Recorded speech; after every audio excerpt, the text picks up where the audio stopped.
Hi friends, welcome back. We will do a unboxing on Micromax in 1B. In Note 1 alla, 11 phone alla, 7,990 4GB RAM variant in 1B ആണ്. ഇതിന്റെ 2GB RAM variant 6,990 കിട്ടുന്നുണ്ട്. So ഇത് 8000 രൂപ 7,990 രൂപയ്ക്ക് വരുന്ന Micromax in 1B അതായത് ഒരു Indian ബ്രാൻഡിന്റെ ഫോൺ തന്നെയാണ്. അപ്പോൾ തന്നെ നമുക്ക് ഇതൊന്ന് അൺബോക്സ് ചെയ്ത് ഇതിന്റെ കാര്യങ്ങൾ എങ്ങനെയാണെന്ന് നോക്കാം. ഇതൊരു അൺബോക്സിംഗ് ആൻഡ് ഓവർവ്യൂ ആണ്. നേരെ വീഡിയോയിലേക്ക്.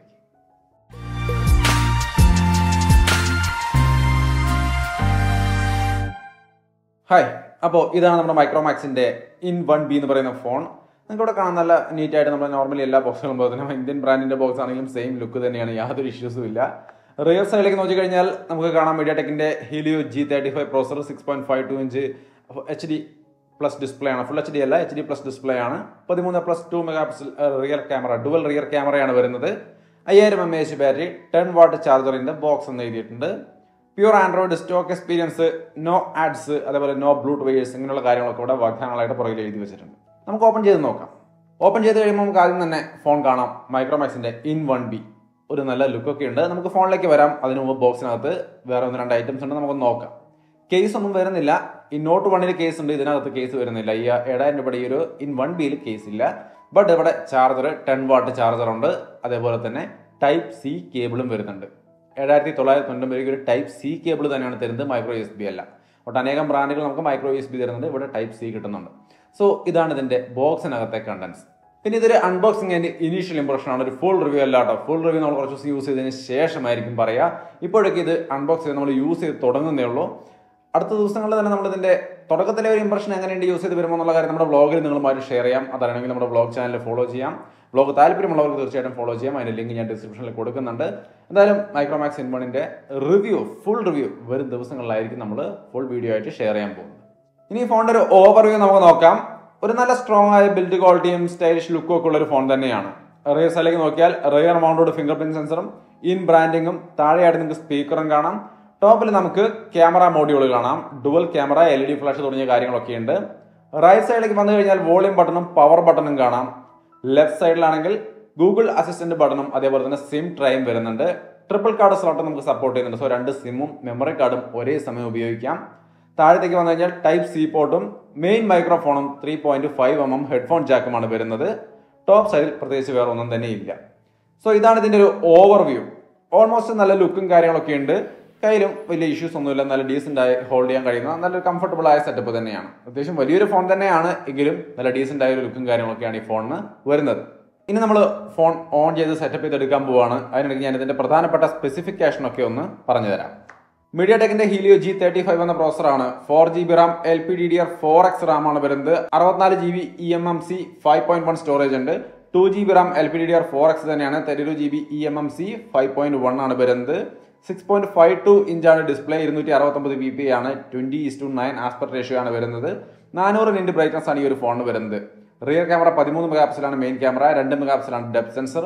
ഫ്രണ്ട് ക്യാമറ 8 മെഗാപിക്സൽ ആണ് വരുന്നത്. ബാറ്ററി കപ്പാസിറ്റി 5000 mAh ആണ്. ടൈപ്പ് സി കേബിളും അതേപോലെ തന്നെ 10 വാട്ട് ചാർജറും ഒക്കെയാണ് വരുന്നത്. ടൈപ്പ് സി ആണ് സപ്പോർട്ട് ചെയ്യുന്നത്, മൈക്രോ USB അല്ല. ഫോണിന്റെ ഡയമെൻഷൻ നോക്കിയാൽ 8.9mm ആണ്. 8.9mm ആണ് ഇതിന്റെ തിക്നെസ് വരുന്നത്. വെയിറ്റ് 190 gram ആണ്. ബാക്കിയുള്ള കാര്യങ്ങൾ നിങ്ങൾക്ക് സ്ക്രീനിൽ കാണാം, പ്രൈസും കാര്യങ്ങളൊക്കെ. സോ നമ്മുടെ ഫോൺ സെറ്റപ്പ് ചെയ്തെടുത്തിരിക്കുകയാണ്. നിങ്ങൾക്ക് ഇവിടെ കാണാം. നല്ല ഡീസെന്റ് ആയ രീതിയിൽ ഫോൺ സെറ്റായി വന്നിട്ടുണ്ട്.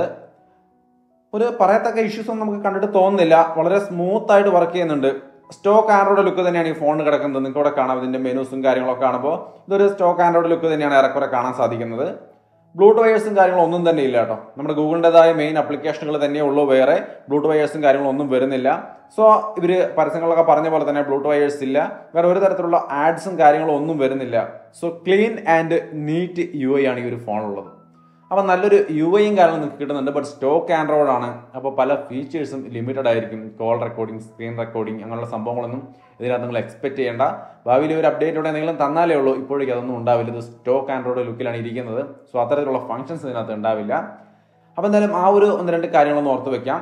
ബാക്കി എല്ലാ കാര്യങ്ങളും ഇതിനകത്ത് നീറ്റായിട്ട് കാണുന്നുണ്ട്. വൈഡ് ബാൻഡ് 11 സർട്ടിഫിക്കേഷനൊക്കെ L3 തന്നെയാണ്. L1 ഒന്നുമില്ല. ഇത് 7000 രൂപയുടെ HD ഡിസ്പ്ലേ മാത്രമുള്ള ഒരു ഫോണാണ്. ഇതിനകത്ത് നമുക്ക് അങ്ങനെ L1 സർട്ടിഫിക്കേഷൻ കിട്ടിയതുകൊണ്ടും വലിയ യൂസ് ഒന്നും ഉണ്ടാവാനില്ല. ക്യാമറയുടെ സ്പെക്ക് ഞാൻ ഓൾറെഡി പറഞ്ഞു. നമുക്ക് ഇവിടെ ഇനി ഇതിന്റെ കുറച്ച് സാമ്പിളുകൾ കൂടി കണ്ടു നോക്കാം. മെയിൻ ക്യാമറയുടെ ഇമേജുകളാണ് നിങ്ങൾ കാണുന്നത്. ഇത് ഡേ ലൈറ്റിലാണ്. നല്ല ക്വാളിറ്റി നമുക്ക് ഡേ ലൈറ്റിൽ കിട്ടുന്നുണ്ട്. യാതൊരുവിധ ഇഷ്യൂസും ഇതിനകത്ത് വരുന്നില്ല. നല്ലൊരു ഡീസൻ്റ് ആയിക്കോട്ടെ. ഈ ഒരു പ്രൈസ് സെഗ്മെൻറ്റിലെ ഒരു ഫോൺ എന്ന രീതിയിൽ നോക്കുമ്പോൾ എന്നെ സംബന്ധിച്ച് വലിയ ഇഷ്യൂസ് ഒന്നും തോന്നുന്നില്ല. വളരെ നീറ്റായ ഒരു ഇമേജ് ആയിട്ടാണ് തോന്നുന്നത്. നിങ്ങളെ സംബന്ധിച്ച് എങ്ങനെയാണ് ഇതൊരു നല്ല ക്വാളിറ്റി ഇമേജ് ആയിട്ട് വിലയിരുത്താൻ കഴിയുന്നുണ്ടോ? തീർച്ചയായിട്ടും കമൻറ്റായിട്ട് ഷെയർ ചെയ്യാം. സെൽഫി ക്യാമറയുടെ ഇമേജുകൾ നോക്കിക്കഴിഞ്ഞാൽ ഡേലൈറ്റിലെ ക്വാളിറ്റി നിങ്ങൾക്ക് ഇവിടെ കാണാം. നല്ല ഡീസൻ്റ് ആയ ക്വാളിറ്റി തന്നെയാണ്. പറയത്തക്ക ഒരു ഇഷ്യൂ എനിക്ക് തോന്നിയില്ല. ഞാനിത് എടുക്കുമ്പോൾ തീർച്ചയായിട്ടും ഇത്രയൊരു ക്വാളിറ്റി എക്സ്പെക്ട് ചെയ്തില്ല. സത്യം പറഞ്ഞാൽ ഒരു നല്ല ക്വാളിറ്റി ഉണ്ട്. എന്നെ സംബന്ധിച്ച് ഈ ഒരു പ്രൈസ് തന്നെ തീർച്ചയായിട്ടും നല്ലൊരു ക്വാളിറ്റി ആയിട്ടാണ് തോന്നിയത്. നിങ്ങളുടെ അഭിപ്രായങ്ങൾ തീർച്ചയായിട്ടും കമൻറ്റായിട്ട് ഷെയർ ചെയ്യാം. ഇനി ഇതിൻ്റെ ഇൻഡോർ ലൈറ്റിംഗ് കണ്ടീഷനിലെ 1-2 ഇമേജുകൾ നമുക്കിവിടെ കാണാം. ഒരു നല്ല ക്വാളിറ്റി ഇമേജ് തന്നെയാണ് കിട്ടുന്നത്. സെൽഫിയിലേക്ക് നോക്കുമ്പോൾ അത്ര ഇംപ്രസീവ് അല്ല. ലോ ലൈറ്റിലെ ഒരു ഇമേജ് അത്ര ഷാർപ്നെസ്സും കാര്യങ്ങളൊന്നും പോരാൻ തോന്നുന്നുണ്ട്. നിങ്ങളിവിടെ കാണുന്ന ക്വാളിറ്റിയാണുള്ളത്. ഈ ഒരു പ്രൈസിനുള്ള ക്വാളിറ്റി ഉണ്ടെന്ന് തന്നെയാണ് അപ്പോഴും എനിക്ക് തോന്നുന്നത്. നിങ്ങളാണ് ഇത് അനലൈസ് ചെയ്യേണ്ടത്. നിങ്ങൾക്കിത് മതിയാവുമോ എന്നുള്ള കാര്യം. അപ്പോൾ തീർച്ചയായിട്ടും കൃത്യമായി കണ്ട് മനസ്സിലാക്കുക എത്രത്തോളം ഉണ്ട് ഇതിൻ്റെ ക്വാളിറ്റി, നിങ്ങൾക്കിത് സഫീഷ്യൻ്റ് ആണോ എന്നുള്ള കാര്യം. പിന്നെ നമ്മുടെ പല സുഹൃത്തുക്കളും പറഞ്ഞിട്ടുണ്ട്, നമ്മൾ ഒരു ഫോൺ അൺബോക്സ് ചെയ്ത് റിവ്യൂ ചെയ്യുന്നതിനിടയിൽ ഇതിൻ്റെ ഫോട്ടോസും കാര്യങ്ങളൊക്കെ നമ്മൾ ഇൻസ്റ്റാഗ്രാമിൽ ഷെയർ ചെയ്യുകയാണെങ്കിൽ നിങ്ങൾക്ക് കുറച്ചും കൂടി നന്നായിട്ട് കാര്യങ്ങൾ മനസ്സിലാക്കാൻ സാധിക്കുമെന്ന്. തീർച്ചയായിട്ടും ചെയ്യുന്നതായിരിക്കുന്നതുകൊണ്ട് ഇനി മുതൽ അൺബോക്സ് ചെയ്യുന്ന എല്ലാ ഫോണുകളുടെയും നമ്മൾ എടുക്കുന്ന സെൽഫികളും ഇമേജുകളൊക്കെ ഇൻസ്റ്റാഗ്രാമിൽ തീർച്ചയായിട്ടും നമ്മൾ ഷെയർ ചെയ്യും. അപ്പോൾ നിങ്ങൾക്ക് അതിൻ്റെ ഒരു മാക്സിമം ക്വാളിറ്റി അവിടെ മനസ്സിലാക്കാൻ കഴിയുമെന്ന് ഞാൻ വിചാരിക്കുന്നു. ഓൾറെഡി ഒരുപാട് പേര് ഫോളോ ചെയ്തതെന്ന് എനിക്കറിയാം. തീർച്ചയായിട്ടും അതിൻ്റെ ലിങ്ക് താഴെയുണ്ട്. നിങ്ങൾ ഇനിയും ഫോളോ ചെയ്തില്ലെങ്കിൽ വേണമെങ്കിൽ ഇൻസ്റ്റാഗ്രാമിലോ ട്വിറ്ററിലോ ഒക്കെ നിങ്ങൾക്ക് നമ്മളെ ഫോളോ ചെയ്യാവുന്നതാണ്. അപ്പോൾ എന്തായാലും ഇതിൻ്റെ ക്യാമറയുടെ ക്വാളിറ്റി ഈ ഒരു ലെവലിലാണ് നിൽക്കുന്നത്. ഇനി ഇതിൻ്റെ അബൌട്ട് സെക്ഷൻ നിങ്ങൾക്ക് ഇവിടെ കാണാം. 4GB RAM, Android 10 അങ്ങനെയുള്ള കാര്യങ്ങളൊക്കെ തന്നെ നമ്മൾ പറഞ്ഞ കാര്യങ്ങൾ തന്നെയാണ് ഇവിടെ വീണ്ടും കാണുന്നത്. നിങ്ങൾക്ക് അതൊന്ന് ചെക്ക് ചെയ്ത് വേണമെങ്കിൽ വെരിഫൈ ചെയ്യാവുന്നതാണ്. എന്തായാലും വളരെ നീറ്റ് ആൻഡ് ക്ലീൻ ആയ UI ആണ് നമുക്കിവിടെ കാണാൻ സാധിക്കുന്നത്. ഇനി നമുക്ക് ലാസ്റ്റ് ആയിട്ട് ഇതിൻ്റെ ഫിംഗർ പ്രിന്റ് സെൻസറിൻ്റെ പെർഫോമൻസ് കൂടി ഒന്ന് ജസ്റ്റ് പരിശോധിക്കാം. നിങ്ങൾക്ക് ഇവിടെ കാണാം ഫിംഗർ പ്രിന്റ് സെൻസർ വളരെ ഫാസ്റ്റായിട്ട് നൈസായിട്ട് വർക്ക് ചെയ്യുന്നുണ്ട്. യാതൊരു ഇഷ്യൂസും ഇല്ല. വളരെ ഫാസ്റ്റ് അല്ല, ഒരു ആവശ്യത്തിന് സഫീഷ്യൻ്റായ രീതിയിലുള്ള ഒരു പെർഫോമൻസ് നമുക്കിവിടെ കാണാൻ സാധിക്കുന്നുണ്ട്. ഇനി നമുക്ക് ഇതിൻ്റെ ഫേസ് അൺലോക്ക് കൂടി ജസ്റ്റ് ഒന്ന് പരിശോധിക്കാം. ഇപ്പോൾ ഇത് ഓഫാണ്. എൻ്റെ നേരെ കാണിക്കുന്നു, ഓൺ ആയിട്ടുണ്ട്. ഓഫ് ചെയ്യുന്നു, ജസ്റ്റ് ടാപ്പ് ചെയ്തു, ഓൺ ആയിട്ടുണ്ട്. ജസ്റ്റ് ഒന്ന് ഓഫ് ചെയ്യുന്നു, ടാപ്പ്, ഓൺ. അത്ര ഒരു മിന്നൽ ഫാസ്റ്റ് ഒന്നും അല്ല, എങ്കിലും സഫീഷ്യൻ്റായ രീതിക്ക് ഒരു പ്രൈസ് സെഗ്മെൻറ്റിലെ ഫോണുകളൊക്കെ എങ്ങനെ വർക്ക് ചെയ്യുന്നു ആ രീതിയിൽ തന്നെ ഇത് വർക്ക് ചെയ്യുന്നുണ്ട്. സോ ഓവറോൾ ഇതിൻ്റെ പെർഫോമൻസ് ലെവലിലായാലും യാതൊരു ലാഗും കാര്യങ്ങളും ഇല്ല. വളരെ സ്മൂത്തായിട്ട് വർക്ക് ചെയ്യുന്നുണ്ട് UI ഒക്കെ. ഓവറോൾ ബിൽഡ് ക്വാളിറ്റി ആയാലും ക്യാമറ ആയാലും പെർഫോമൻസ് ആയാലും എല്ലാം തന്നെ വളരെ ഡീസൻ്റ് ആയ രീതിയിൽ നമുക്ക് കിട്ടുന്നുണ്ട്. ഒപ്പം തന്നെ Type-C പോർട്ടും കാര്യങ്ങളുണ്ട്. സോ ഈ ഒരു പ്രൈസിന് 1B എന്ന ഈ ഒരു ഫോൺ തീർച്ചയായിട്ടും പറയത്തക്ക യാതൊരു കംപ്ലൈൻറ്റും ഒരു ഇനീഷ്യൽ യൂസിൽ നിന്ന് എനിക്ക് തോന്നുന്നില്ല. ഓവറോൾ ഇതൊരു നല്ല ഡിവൈസ് തന്നെയാണ്. നിങ്ങൾക്ക് ചൈനീസ് ഫോണുകൾക്ക് ഓവറായിട്ട് നിങ്ങൾക്ക് ഒരു ഇന്ത്യൻ ഫോൺ എടുക്കണമെന്നുണ്ടെങ്കിൽ നിങ്ങൾക്ക് വേണമെങ്കിൽ ഇതിനെ പരിഗണിക്കുന്നതിൽ തെറ്റൊന്നുമില്ല. ബട്ട് ഫുൾ റിവ്യൂ കുറച്ച് ദിവസം ഞാൻ യൂസ് ചെയ്തതിന് ശേഷം എൻ്റെ ഫുൾ എക്സ്പീരിയൻസ് നിങ്ങളുമായിട്ട് ഞാൻ ഷെയർ ചെയ്യും. അതിനുശേഷം പർച്ചേസ് ചെയ്താൽ കുറച്ചും കൂടി നന്നായിരിക്കും എന്ന് എനിക്ക് തോന്നുന്നു. അത് നിങ്ങളുടെ തീരുമാനമാണ്. ഓവറോൾ ഇപ്പോഴേക്ക് എനിക്ക് വളരെ ഒരു സാറ്റിസ്ഫൈഡ് സിറ്റുവേഷനാണ് ഈ ഒരു ഫോണുമായി ബന്ധപ്പെട്ട് എനിക്കിപ്പോൾ തോന്നുന്നത്. സോ അത്രയുമാണ് നമ്മുടെ ഇന്നത്തെ ഒരു ചെറിയ വീഡിയോ. ഇഷ്ടപ്പെട്ടാൽ ലൈക്ക് ചെയ്തും ഷെയർ ചെയ്തും നമ്മളെ സപ്പോർട്ട് ചെയ്യുക. വീണ്ടും ഒരു വീഡിയോ ആയിട്ട് മുട്ടാം. ബൈ.